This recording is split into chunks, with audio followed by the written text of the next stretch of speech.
Hello everyone, আমি মৌসুমি। আমার নতুন একটি ব্লগে আপনাদের সবাইকে স্বাগতম। আশা করছি আপনারা সবাই ভালো আছেন। আমরাও কিন্তু বেশ ভালো আছি। আজকে বৃহস্পতিবার, ঘড়িতে এখন বাজে ওই সকাল 10:30টার মতো। দুজনেরই ছুটি, কারোরই ডিউটি নেই। তাই ছুটির দিন মানে বাড়িতে তো চিকেন রান্না হবেই। আর চিকেন রান্না করা শেষে তাড়াতাড়ি যেতে হবে আবার বাজারে। এখানে না আমাদের শহরে সুপার মার্কেটের পাশেই একটা মাছের গাড়ি আসে, ফ্রেশ মাছ পাওয়া যায়। অন্যদিন কিন্তু শুক্রবারে আসে, কিন্তু আজকে দেখলাম বৃহস্পতিবারেই আসবে। তাই সেখানেই যাব, দেখি কিছু পাই কিনা। যদি পাই কিছু কিনে নেব। গত 2-1 দিন ধরে আমাদের শহরের ওয়েদারটা একেবারেই বাজে যাচ্ছিল। এই রোদ তো এই বৃষ্টি। তবে আজকে সকাল থেকে দেখতে পাচ্ছি ওয়েদারটা বেশ ভালোই আছে। তবে জানি না এই রৌদ্র উজ্জ্বল পরিবেশটা কতক্ষণ থাকবে।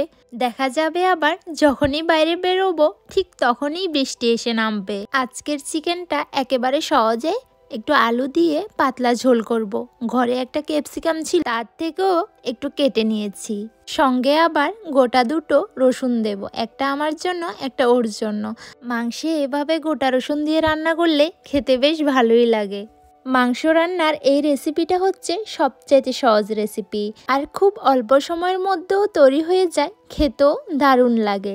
আলুগুলোকে আলাদা করে আর ভাজবো না, একেবারেই দিয়ে দিচ্ছি। তবে ক্যাপসিকামগুলো এখন দেব না, ওই মাংসটা হয়ে আসার কিছুক্ষণ আগে দিয়ে দেব। আদা বাটা, রসুন বাটা আর প্রতিদিনের সব মশলাপাতি দিয়ে একটু তেল দিয়ে মেখে কড়াইয়ে বসিয়ে দিলেই খুব তাড়াতাড়ি এই রেসিপিটা হয়ে যায়। আর চিকেনগুলো যেহেতু ফ্রোজেন, রান্নাটা হতে বেশি সময়ও লাগে না। আর এই দেশে ফ্রেশ চিকেন পাওয়া যায় না, যদিও মাছটা মাঝে মধ্যে ফ্রেশ পাওয়া যায়।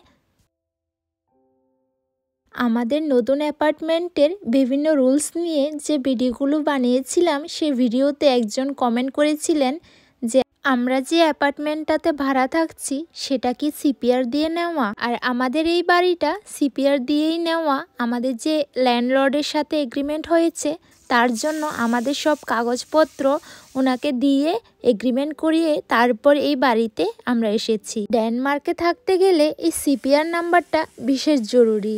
তা আপনি ডাক্তার দেখানো বলুন বা বাড়ি ভাড়া নেওয়া বলুন, সব কাজে সিপিআর নাম্বার ছাড়া আপনি একেবারে অচল। এই সিপিআর নাম্বারটা ভাড়াটেদের পরিচয় যাচাই করতে ল্যান্ডলর্ড ব্যবহার করে থাকে। এদেশের সিপিআর নাম্বার আমাদের দেশের আধার কার্ডের মতোই কিছুটা। তবে ডেনমার্কে সিপিআর নাম্বার ছাড়া বাড়ি ভাড়া নেওয়া সবচেয়ে একটা চ্যালেঞ্জিং বিষয়। একেবারেই যে পাওয়া যায় না তাও কিন্তু নয়। এমন কিছু অল্প সংখ্যক বাড়িওয়ালা বা ভাড়া দেওয়ার কোম্পানিগুলো সিপিআর নাম্বার ছাড়াও বাড়ি ভাড়া দিয়ে থাকে, তবে সেটা একেবারে খুব অল্প সময়ের জন্য। এদিকে আমার রান্নাবান্না শেষ, চলুন এবার দুপুরের খাবারটা খেয়ে সোজা যাব বাজারে। বাড়ি থেকে যদিও বেশি দূরে না, 5 থেকে 6 মিনিটের মতো লাগবে হেঁটে যেতে। তাই হেঁটে হেঁটেই যাচ্ছি। আর প্রচণ্ড ঠান্ডা। সকালবেলা যে রোদ উঠেছিল যখন, ওই রোদটা গায়ে লেগেছিল, কিন্তু এখন রোদ থাকলেও মানে বাতাসটা এত ঠান্ডা, প্রচণ্ড ঠান্ডা লাগে। আমি এভাবে না ক্যামেরা ধরে বলতে একটু প্রবলেম হয় আমার, তাই জন্য আমি ভয়েস ওভারটাই বেশি দিই। রাস্তাঘাট আজকে পুরোই ফাঁকা, মানুষজন বা গাড়ি ঘোড়া কোনোটারই কোনো ভিড় নেই। যদিও বিকেল হলে গাড়ি ঘোড়া একটু বাড়বে। আর যে কজন মানুষজন দেখা যাচ্ছে তাদেরকে বেশিরভাগই এই মাছের গাড়িটার জন্যই দেখা যাচ্ছে, তা না হলে এদেরকেও আর দেখা যেত না। দেখুন কি সুন্দর একটা লাল টুকটুকে গাড়ি, এগুলোর আবার নামও আছে। এগুলোর নাম কেবিন স্কুটার। ডেনমার্কে আসার পর এই গাড়িটা আমি প্রথম দেখেছিলাম। এদেশের বয়স্ক মানুষজন এই গাড়িগুলো চালিয়ে থাকেন। আর এই দিকটায় বসেছে মাছের সেই গাড়িটা।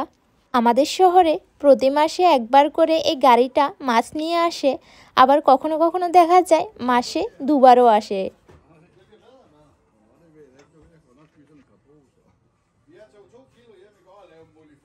গাড়ির গ্লাসে সূর্যের আলো পড়াতে মাছগুলোকে ভালো করে ভিডিওতে বোঝা যাচ্ছে না।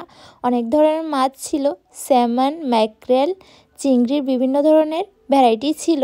তবে চিংড়ি মাছগুলো না ফ্রেশ ছিল না, বেশিরভাগই ফ্রোজেন ছিল। নেটে পেঁচানো যেগুলোকে দেখতে পাচ্ছেন সেগুলো হলো ঝিনুক। সকালবেলা যখন পেজে ফটো দেখেছিলাম ভেবেছিলাম এগুলো কাঁকড়া মানে ক্র্যাবস। এখন এসে সামনাসামনি দেখে বুঝতে পারলাম এগুলো তো আসলে ঝিনুক। আর ওইদিকে বোর্ডে সব মাছের নাম লেখে পাশে দিয়ে দামটাও লিখে দিয়েছেন। আর শুধু র ফিশ না, রান্না করাও বিভিন্ন মাছের আইটেম ছিল। দেখতে কিছুটা ফিশ ফ্রাইয়ের মতো, তবে তা একেবারে ড্যানিশ স্টাইলে। চলুন, মাছ দেখতে এসেছি যেহেতু এই সপ্তাহের জন্য ফলটাও তুলে নিই।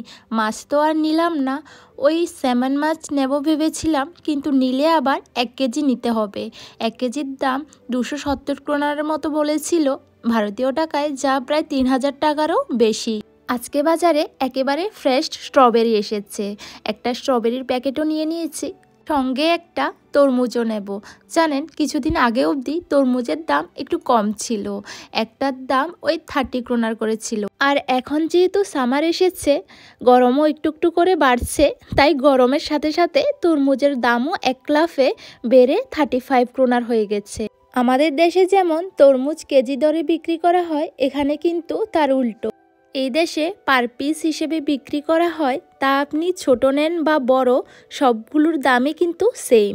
একটা তরমুজের দাম 35 ক্রোনার করে, ভারতীয় টাকায় প্রায় 450 টাকার মতো। এই দেশে এক অদ্ভুত ব্যাপার, সবজির ভ্যারাইটি লিমিটেড থাকলেও ফলের ভ্যারাইটির কোনো শেষ নেই।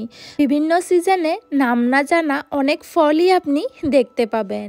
চলুন, কেনাকাটা শেষ, এইবার টুক করে বিলটা সেরে নিই। আজকে একটু বিলিং কাউন্টারের সামনে লাইন আছে। ফলের সাথে সাথে একটা জুসও নিয়েছিলাম স্ট্রবেরি ফ্লেভারের, তা নিয়ে একটু বাইরে বসেছি। আর আকাশটার দিকে দেখলেই মনে হচ্ছে একটু পরেই বৃষ্টি নামবে। বলেছিলাম না, বাড়ি থেকে বেরোনোর আগে আকাশে যতই রোদ্দুর থাকুক না কেন, যখনই বাড়ি থেকে বেরোবো ঠিক তখনই বৃষ্টি নামতে শুরু করে।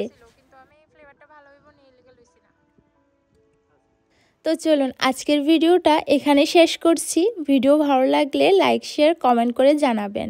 আর আপনারা সবাই ভালো থাকবেন, সুস্থ থাকবেন। টাটা।